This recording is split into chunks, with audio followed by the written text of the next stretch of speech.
I never told the police about the blue light under my neighbor's floorboards because by the time I saw it, I was already the one breaking the law. I live in a standard, slightly overpriced apartment complex in the suburbs of Seattle. The walls are thin enough that you learn things about people you'd rather not know. What brand of coffee they like, what shows they binge over, and how often they argue. My neighbor in 4B, a guy named Elias, was the exception. He was a ghost. He worked from home, never had visitors, and the only sound that ever came through the wall was a low, rhythmic humming, like a server rack or a high-end air purifier. It started about 3 weeks ago.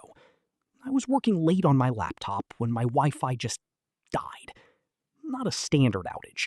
Signal strength was full, but nothing would load. I opened my network settings and saw a new connection I'd never noticed before. It didn't have a name, just a string of 24 random numbers and symbols. What was weird was the signal strength. It was off the charts. My router was 5 feet away, but this unknown signal was drowning it out. The next night, my smart speaker started acting up. At 3:14 a.m., it woke me up by reciting my own Google search history from 3 years ago in a voice that sounded like a low bitrate recording of me. I unplugged it, my heart hammering against my ribs, and sat in the dark. That's when I heard it. The humming from Elias's apartment had changed. It wasn't a steady drone anymore. It was pulsing. Pulse. Silence. Pulse. Silence. The next day, I saw Elias in the hallway. He looked terrible. Skin like gray parchment, eyes bloodshot. He was carrying a heavy-duty plastic bin, the kind people use for industrial storage. As he fumbled with his keys, he dropped it. The lid popped, and for a split second, I saw what was inside. It wasn't clothes or books. It was dozens of old disposable cameras, the kind from the 90s, all of them cracked open, their internal films stripped out and tangled like black seaweed. He didn't say sorry. He didn't even look at me. He just shoved the film back in, slammed the lid, and ducked inside. Curiosity is a slow-acting poison. By Friday, I'd convinced myself he was running some kind of illegal server farm that was messing with my electronics. I waited until I saw him leave for his weekly grocery run, the only time he ever went out. And I did something I'm not proud of. I used a credit card to shim his door latch. It was embarrassingly easy. The smell hit me first. It wasn't rot. It was ozone and static, like the air right before a massive thunderstorm. The apartment was empty. No furniture, no TV, no bed. Just cables. Miles of them, snaking across the floor, all leading toward the bedroom. I followed them, my breath coming in shallow hitches. In the center of the bedroom was a rig I can't even begin to describe. It looked like a DIY mainframe built out of scrap metal and hundreds of those old camera lenses, all pointed at a single chair in the middle of the room. Under the floorboards, directly beneath the chair, a bright neon blue light was leaking through the cracks. It wasn't a steady glow. It was flickering in time with a heartbeat. I walked over to the chair. On the seat was a single printed photograph. It was a picture of me. Not from social media, not from a distance. It was a photo of me sleeping in my bed, taken from the perspective of my own ceiling, dated from the night my smart speaker woke me up. I felt a cold sweat break out across my neck. I turned to leave, but my foot caught on one of the cables. As I stumbled, I kicked a loose floorboard near the blue light. It shifted. revealing a narrow cavity. There was no server under there. No illegal tech. It was a glass jar. Inside the jar was a small, pulsing piece of organic tissue. Something that looked like a human inner ear.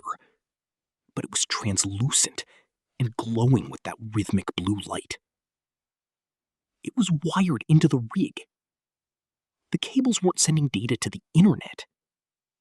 They were feeding into the walls. Into my walls. I heard the front door click open. Elias was back early. I scrambled into his closet, pulling the slatted door shut just as he entered the bedroom. I watched through the gaps. He didn't look like he'd been grocery shopping. He was empty-handed. He walked straight to the chair, sat down, and sighed. "I know you're in here," he whispered. His voice didn't sound like it came from his mouth. It sounded like it was coming from inside my own head, vibrating against my skull. I can hear your pulse through the floor. It's a very distinct frequency. He didn't get up to find me. He just sat there, staring at the wall we shared. "Do you know why I use the old film?" he asked. "Digital memory is too clean. It doesn't hold the residue.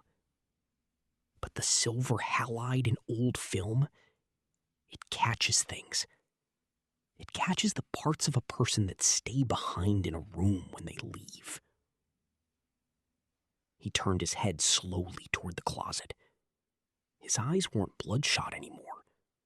They were solid, shimmering blue. "I'm not spying on you, neighbor," he said. And for the first time, he smiled. It was a wide, jagged thing. "I'm backing you up, in case the original gets lost." I didn't wait. I bolted. I shoved past him, ran out the front door, and didn't stop until I reached a crowded gas station 3 miles away. I called the police, told them there was a break-in, a crazy neighbor, anything to get them there. When they arrived, the apartment was gone. Not just Elias, the apartment. The door to 4B was locked, and when the landlord opened it, the unit was completely renovated. New carpet, fresh white paint, empty. No cables, no smell of ozone, no blue light. The landlord told me 4B hadn't been rented out in 6 months because of a legal dispute with the previous owner's estate. I moved out the next morning. I'm in a new place now, 3 towns over. But here's the thing that's kept me awake for the last 48 hours. Last night, I was sitting on my new couch, trying to settle in. I went to connect my laptop to the new building's Wi-Fi. My home network didn't show up, but there was one signal with full bars, a string of 24 random numbers and symbols. And when I looked down at the floorboards near my feet, just for a second, I saw a faint, rhythmic pulse of blue light flickering in the shadows. I think Elias was right. The original is lost. And I'm starting to wonder which one of us is sitting in the chair right now.